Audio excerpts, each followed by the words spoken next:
Favorite character from the original? I did love Yvette Porter. I thought she was such a badass woman, and that's all I have to say. Yeah. She was so fun. She was like wish fulfillment-y, you know, it's like, that's what I thought that I would be like when I grew up. I thought I'd be like wearing suits. Yeah. I think it's all happening for you, you know? I think so. Just a few more years, you'll be there. I would say Alice. I guess it's Alice, though I think that our Alice is better than the original Alice.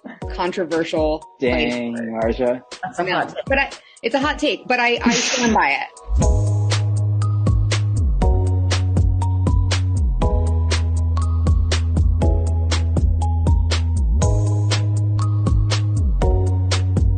I met Eileen Shaken in a writer's room. We were hired to write a film adaptation of Sheryl Sandberg's how-to book, Lean In. It didn't work, but I did meet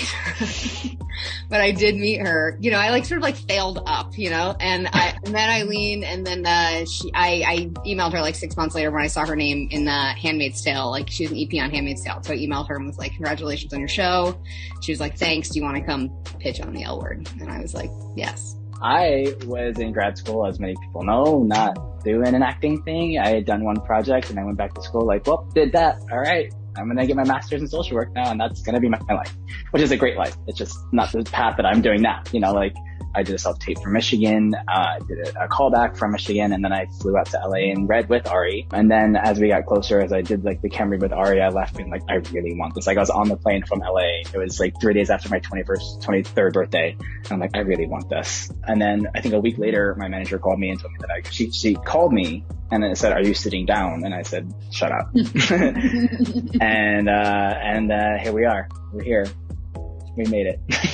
So Leo had auditioned for me before for a different project, and he got pretty far. He just like had something that it's hard to describe, really. It's like hard to describe when you see it, but like there was just something about him. Like, I liked that he wasn't an actor. I liked that he just had this like real vulnerability about him that I could see like through a computer screen, which I thought was like a pretty good sign. So it came to me like any other audition does, like in my email, and I just remember, I think I like dropped my phone. I was like, oh my God, they're rebooting the L Word. And I was like, oh my God, I just got an audition for the L Word. That's like what was going through my body. The fact that this show was coming back that I had seen and was so groundbreaking for me. That was really the only thing that I had seen that was queer storytelling. I didn't see anything else other than that. So that was kind of like my North Star in a way, like the only thing that I knew. And I didn't necessarily see myself on there, but I saw queer stories being told and I loved that. So when I got this audition, I was just like, oh my God, this is the most exciting thing that's happened to me in a long time. And I read the material and I felt so connected to Danny, because I myself am also like a bit of a type A person and a bit of an avoidant and whatnot. So I was like, oh wow, that is so real. She just really said something real. So real, so right? Real. Marja knows. She knows. I didn't even know this up until recently, but I am that person. And it was kind of therapeutic for me, truthfully. It still is. Like, shooting the first season and then shooting the second season, it's still every day felt like therapy. It was really freaking cool. For Ari, I was like, oh God. It was like, I can like still see her so clearly. And like, she was somebody I felt really certain about and like had to do like some convincing, you know. I was like, I know it's her. I just like know it's her. She just doesn't totally know it's her.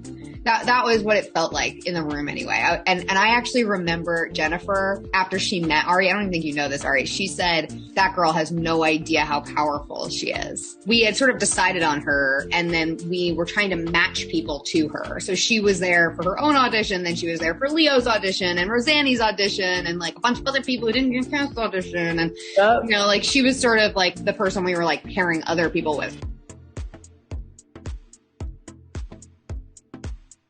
The main thing I wanted to maintain was the friendships. It was the first time I'd ever really seen like a group of queer friends, like who were really friends. And that felt real to me. Like, I was in college at the time, and, you know, we all just kind of like find each other, you know, and And it's hard for like straight people to understand. And one of my best friends is one of my producing partners. The way that she describes meeting me, it sounds like it sounds like we're in love. There is this like really intense friendship that sort of lives in these queer spaces that I thought that the original captured well. And I think that, you know, that's like something I wanted to maintain. And then the thing I wanted to change is obvious is, you know, the trans representation on the show sucked and, you know, it hurt a lot of people. And I understand that they, you know, were taking big swings and they were the only show to even try. And I do think that they do get credit for that. They do. But like, if it's going to come back, it's got to come back and it's got to, you know, got to have Leo. So I was 12 when I socially transitioned when I came out. And I think about like the images that I saw and the images that I've needed. I think the images I saw were better than what they would have been 10 years ago. And I knew that they could also be better and continue to progress. And that can be said of many things that are like progressive and good is like they can always be improved upon, right? I felt the responsibility very early on. I think I was like, all right, so Micah is Chinese. Is he first gen, second gen, third gen? What is his, you know, what does he want in life? What is he, you know, what are his views on X, Y, and Z? And I wanted to know everything about him so I could do my best to convey that because it really is like, obviously there's no perfect, I don't think there can be a perfect, you know, piece of representation, but like, if I can do this the best that I can, I want to. What was so exciting to me about being able to revive the show is to incorporate characters like myself in there who are Latinx and Middle Eastern, like mixed characters and just telling our stories. I think also something that was really exciting to me was that these stories weren't just limited to coming out stories, which is what I feel like I saw a lot of when I was growing up. If there was a queer character, it was about whether it was a coming out story or, you know, them being just someone that is ostracized by I don't know, just like things that their trauma.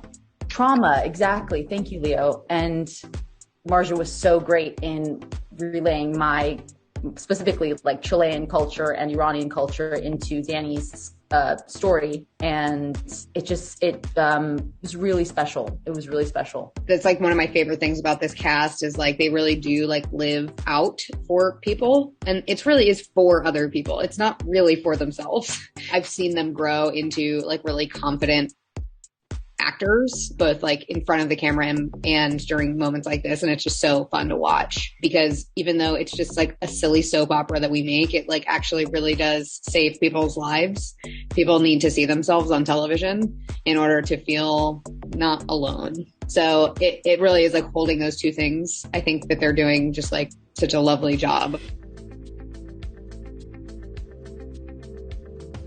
The big finale moment is exactly what you want it to be. Which one?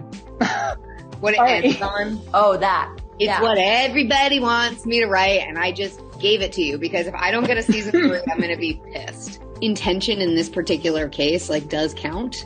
I think that the fact that like we are really out there, really putting ourselves out there and really hiring people to tell their stories. And like, this is the honest truth of like where we are in 2021 in terms of like queer culture.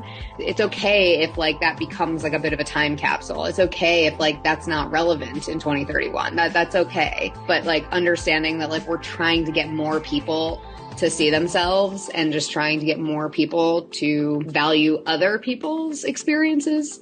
I think that if we can push that sort of agenda of like kindness and acceptance along, then we won. I want to see Micah around more trans people in his circle, maybe meeting trans people and like trying to, because he lives with a bunch of cis people. Like, how is he going to navigate? Like, that's a different community for sure. And more Chinese people.